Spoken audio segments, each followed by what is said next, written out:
Hello guys, good morning, good afternoon sa lahat. For today's video ay magluto tayo ng ulam namin na pananghalian. Ulam namin ngayon ay molokia. So, pakikita kung paano siya gawin una. I-blender natin yung molokia, dry na dahon. Tapos, i-blender.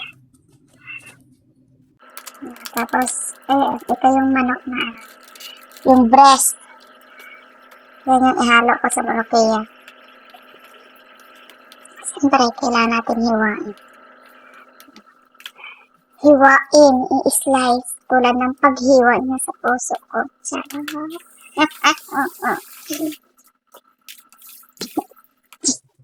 Tapos, patuluin natin siya. At tapos, pakuluan. Pakuluan muna natin. Kasi yung sabaw na pinakuluan natin, yan yung gagamitin natin mamaya. Alam ko marami naman ang nakakaalam kung paano ito lutuin. Ano? So, pinapakita ko lang kung ano yung alam ko at kung paano siya lutuin sa pamamaraan ko ng pagluto.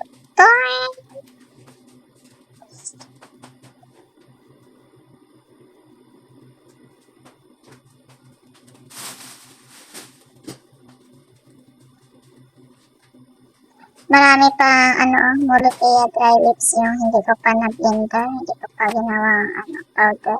Ayan na nga, kumuha na ako ng bawang sa freezer para panggisa ko doon sa molokia powder mama.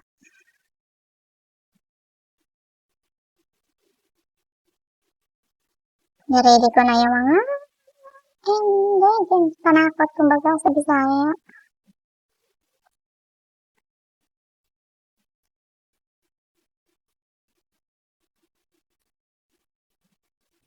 Yan yung coriander powder. Inamoy-amoy ko pa para sure na coriander powder yun. Kasi may iba na magkakapariha eh. Ayan na, mag-ready na tayo. Igisa na natin yung molokia powder. Una, nilagay ko yung bawang.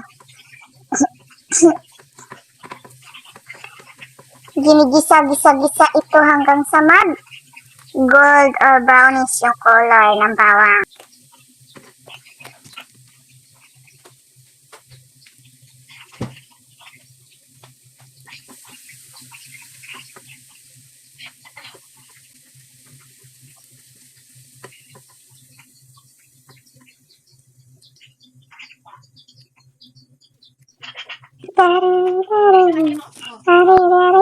Habang nag-aantay, kanta-kantahan natin.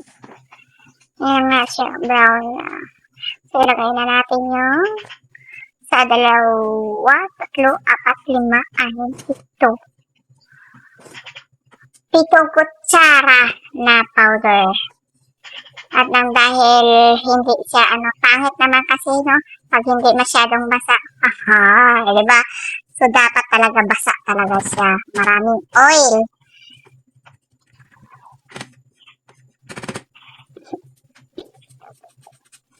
At nang dahil pinakuluan pa natin yung manok, nag-isa na tayo ng molokia powder, antayin na lang natin. Hanguin na lang natin yung ginasya natin yung molokia para hindi masunog. At nilagyan ko na ng asin, paminta, coriander powder. Wala kasi kami fresh na dahon ng coriander. Masarap pa yung pag meron siyang fresh na coriander leaves.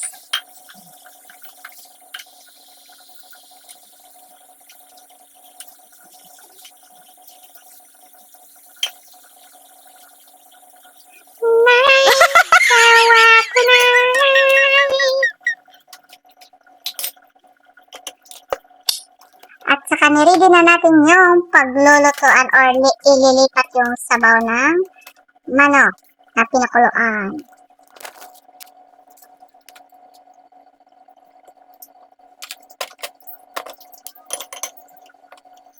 Ayan, ililipat na natin siya.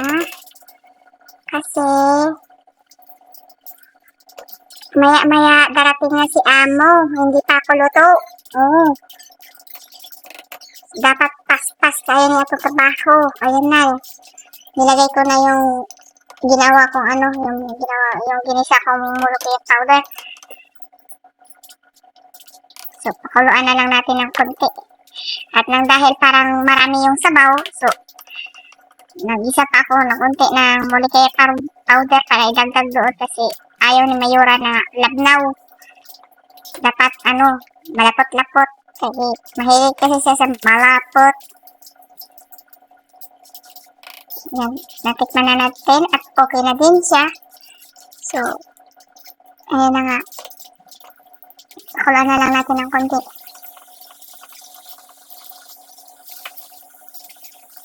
Konting oras lang. Pakuluan natin ng konting oras. Ayan na, tapos na. Ito na yung finished product. Kain na! At saka ito yung